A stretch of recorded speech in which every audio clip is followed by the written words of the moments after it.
Hello, we're Hacktivist. You're watching Radio Addict TV. Got your debut album coming out March the 4th. It must be an exciting time to be in Hacktivist. Always been an exciting time to be an Hacktivist. I think since Hacktivist started. Yeah. Nothing but exciting. Since day one. Yeah. But particularly exciting right now. Coming up to like just under 4 years since the first release of your self-titled EP, isn't it? And a lot of bands would have rushed to get something out and kind of ride that wave of hype, but you guys managed to keep the momentum up, and if anything there's more anticipation now because you've waited longer. Was that something you did consciously?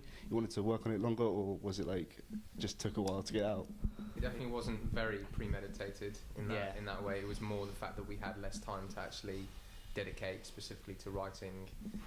As soon as we had released the EP, it was pretty heavy on the touring, and obviously the level that we were at, it was all cram into a van and or cars and drive all over Europe. So there wasn't so much time to be able to kind of properly get into it. But towards the end, well, closer to the time when it was all finished, we did kind of want to spend a bit more time actually sort of tinkering with it to make sure it was sounding absolutely the best it could. It was important as well to make sure we had that like solid fan base established, going out playing all the live shows. It's all well and good having a song that people like on YouTube, but if no one's going to come to your shows, if you don't put on a good live performance, then it's not going to be any good. So we kind of spent a lot of time paying our dues Getting out on the road, rough and ready, and now the album's ready. Since that EP, there's been loads of messed up stuff going on in the world. You do write politically minded stuff. What has happened in recent events that has made it onto the debut album lyrically, like world events wise?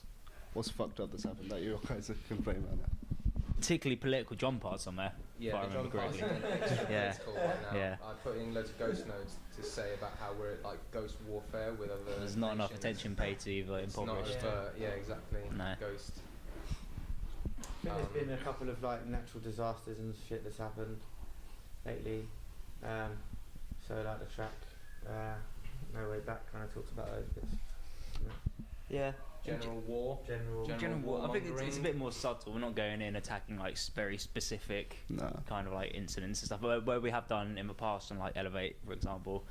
But it's not all politically aimed on this one as well. There's a lot more kind of a lot more diverse than just political.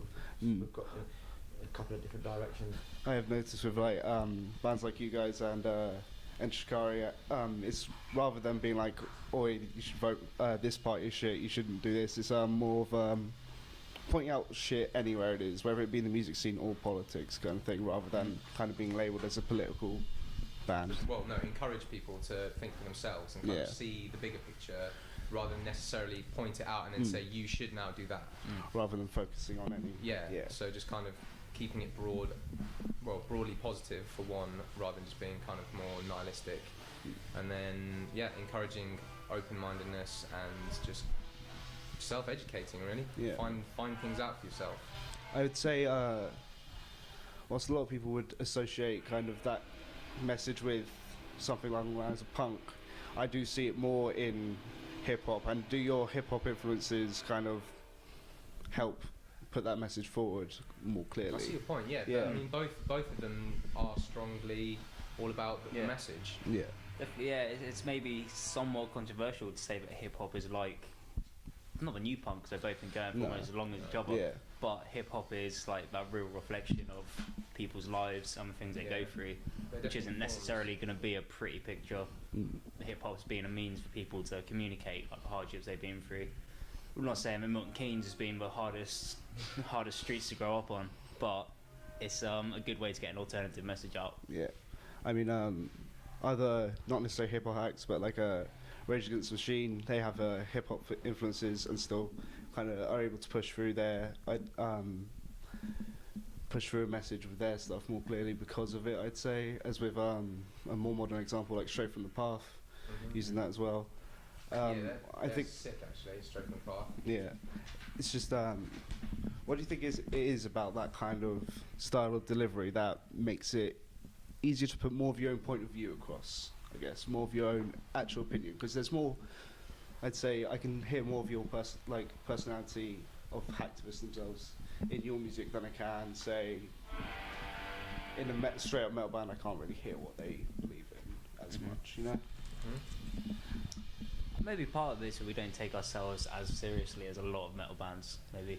I mean, take ourselves seriously to an extent, but at the end of the day, we're here to have a good time. Yeah. And we're not trying to go on that whole... And there are songs about that on the new album, like... There's plenty of songs about having a good time. Being touring and having more of a good time. I think it's a very accessible way of hearing speech and information, though. So that's definitely one of the ways in which that it makes it easier to get your point across, because it's kind of like it's more conversational. Yeah. Like the fact that hip hop is, you know, linked to the whole spoken word, like poetry side of things. Yes, obviously, if you're screaming a message at someone, that's going to be very in your face. Yeah. So that is also a good way to get your point across. But being lyrical and painting pictures and stuff it's very understandable, because it's kind of like speech. It's easy to get across your point to someone. It's like you're speaking to them. What kind of themes are you guys touching on the new album? I know it's probably loads, but just striving to be the best. H number one. Well, personal improvement. Yeah, personal improvement. Living life to the fullest, taking nothing for granted. Mr. Lyrics.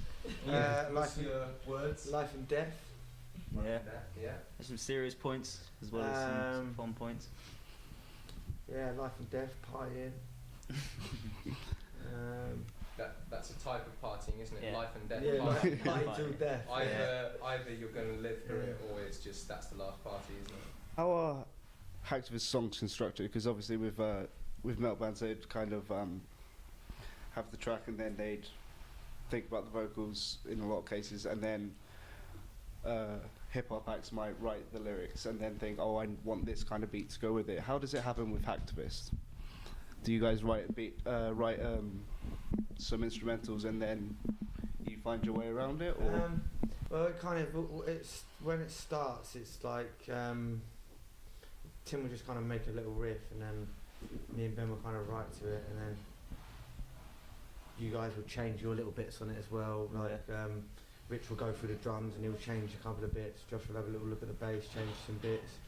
And then me and Ben usually try out some lyrics on that beat, and then sometimes Tim will change the beat again, and then we'll take a bit out of another track and a bit out of another track, put them together, put it all together, change it around again. It's a combination of the two styles that you're talking about, where the songs aren't necessarily written for lyrics, and the lyrics are shaped to the song, but they might have come from a notepad from someone else. Because like Ben and Jay is constantly writing, especially on tour, or just got your headphones on, just filling up pads with lyrics. So when it comes to a new track that like we've started demoing, you can kind of look through your lyrics and go, yeah, that's going to work really nice. And that's like the starting point for Ben and Jay to then start getting whole songs worth of lyrics together. And then the band stuff all gets tightened up in the studio. And there are quite a few, there are a couple of guests on the debut album. How did they come about? Did you just think, oh, this would be a good spot for someone, or? Just mates and kind of keeping it all, not necessarily in-house, but like keeping it vaguely like family based, really. Because you've got obviously Rao from Shikari, and Jamie, Heart of the Coward. Yep. And then Asteroid Boys, who we've done a fair bit with here and there. And then Jot Maxey and Marlon Hurley are both from Milton Keynes, also relations in some cases. And obviously they're all just sick, so it's just that kind of like we were thinking about this section might be good for, you know, a certain input from like a guest or whatever, and then based on who we probably know and are more familiar with personally, then we would think, oh, maybe this guy would be good for that. I like that. I like that it's all kind of closely knit. It does remind me of like what Roadrunner albums in the noughties did, and like Korn's Follow the Leader, where they just kind of get people they're hanging out with at the time on it. Yeah, I mean, that's the easiest way to do it, because otherwise it's like, oh, I think one of my favourite bands might be perfect to feature in this, and then you've got to somehow get through through business channels or something to get in touch with them via managers and stuff. Or if your mate is also really good at what they do and you think, actually that would be great, I can hear them on that as well, just call your friend up immediately rather than waiting weeks and faffing around with all the politics. On that note, who would your like dream collaboration be with if you could have anyone on a track? Big question. Well, for us, Hacktivist, I don't know, like Korn or something. Yeah, I was for some reason when I think of that question, I did think Korn straight away. If we were doing a seriously political song, Immortal Technique would be fucking amazing. Sick. That would be absolutely incredible, I think. Sweet. Obviously, Rage Against the Machine. That's a given. You wouldn't say no, would you? Well, how different was it when you were recording the debut album compared to the EP? Because obviously so much had changed for you guys since then. What was some of the major differences between the two? It's in process-wise? Creative process, yeah. Right. The process wasn't that different. Yeah, I think the EP maybe felt not more rushed, but there wasn't the kind of the long consideration that we took when we were writing the album. Everything was looked over and over and over, reworked and looked over again, whereas the EP kind of just came out pretty quick at the time. I think we did manage to kind of streamline the process of writing the album a bit more. The EP seemed a lot more ad hoc, a lot more kind of like, oh yeah, we got a track and then that's done and then okay, move on to the next one. This one we did kind of have a bit more of a process, like a bit more of a straightforward line of doing things. But I mean, yeah, it's still pretty loose. But like, I guess the feeling of writing and recording the album was way different to the EP. Like we touched on earlier, we've just been touring so extensively since the EP dropped that writing the album has been if we've got like 3 or 4 days between tours or between shows, we try and get like a day or two in the studio. But all of our studio you have to dismantle, put into live boxes, and then that becomes our live rig. So when we play a show, come back, you spend a day dismantling everything, building it back into a normal studio, get 1 day's recording and take it all back down. And so it's a bit disjointed in places. I think we all kind of felt the pressure a bit. There was a couple of times we hit writing blocks and this and that, as anyone working on their debut. But it's cool. I heard the second album was really, really easy to do. So that's what they say, right? Be easy, second album, isn't it? Yeah. Be easy, second album. Then we've got the experimental, futuristic third album where we go like acid jazz. All 80s Herbie Hancock on it. Definitely.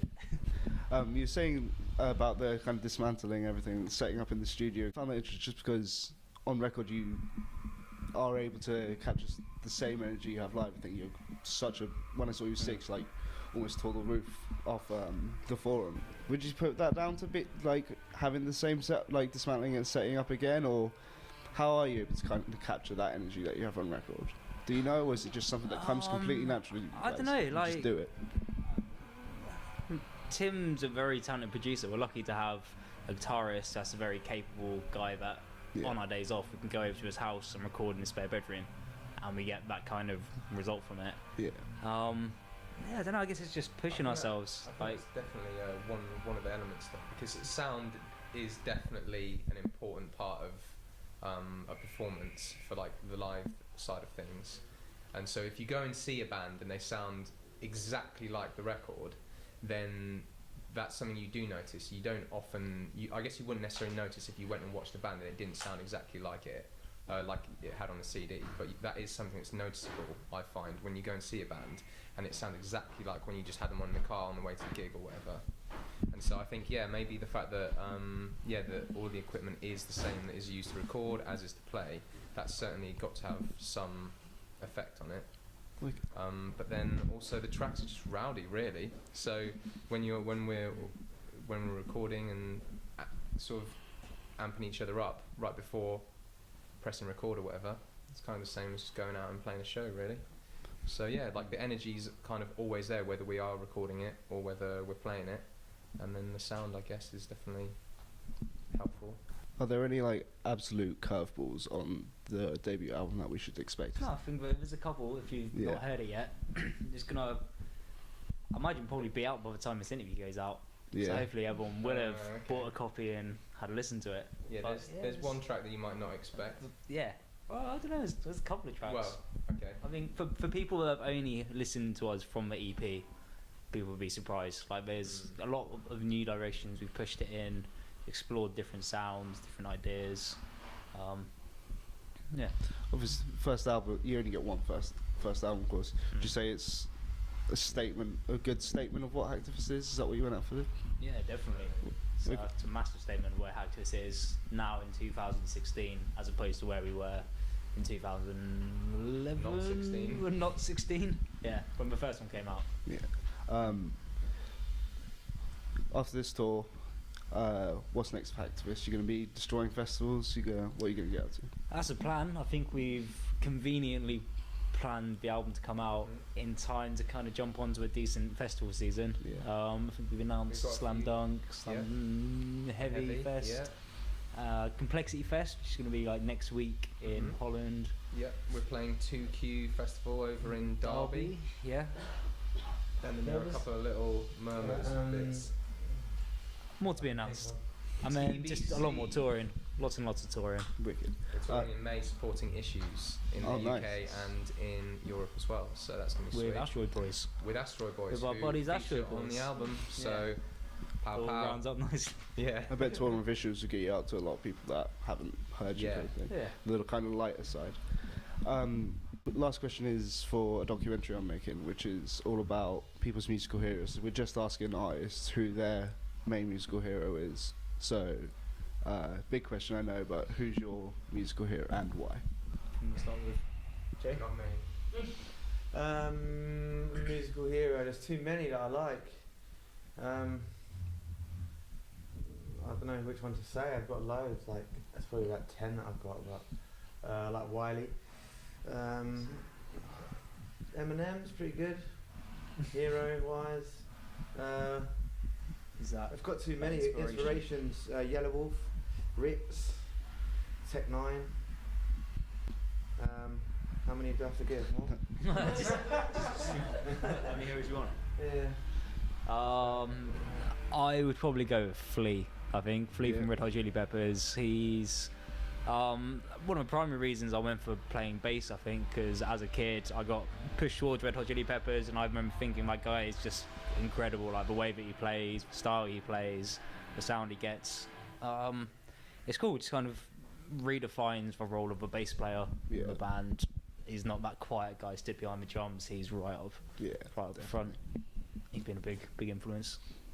Drum wise, Vinnie Colaiuta is ridiculous, and also Mitch Mitchell, who was the drummer for Jimi Hendrix Experience. And then metal wise, I guess it would be, I was actually early on really influenced by the Rev from Avenged Sevenfold, because he managed to keep it like just relentless but really musical as well. I found that at the time everyone was like seriously into either Travis Barker or Joey Jordison, and I thought he was kind of a more musical version of the two personally. Mike Portnoy, and then you got people like obviously Billy Cobham and stuff. Wicked. So any drummers out there just need to listen to all of them. Wicked. Thank you so much, guys. Cool. Cheers.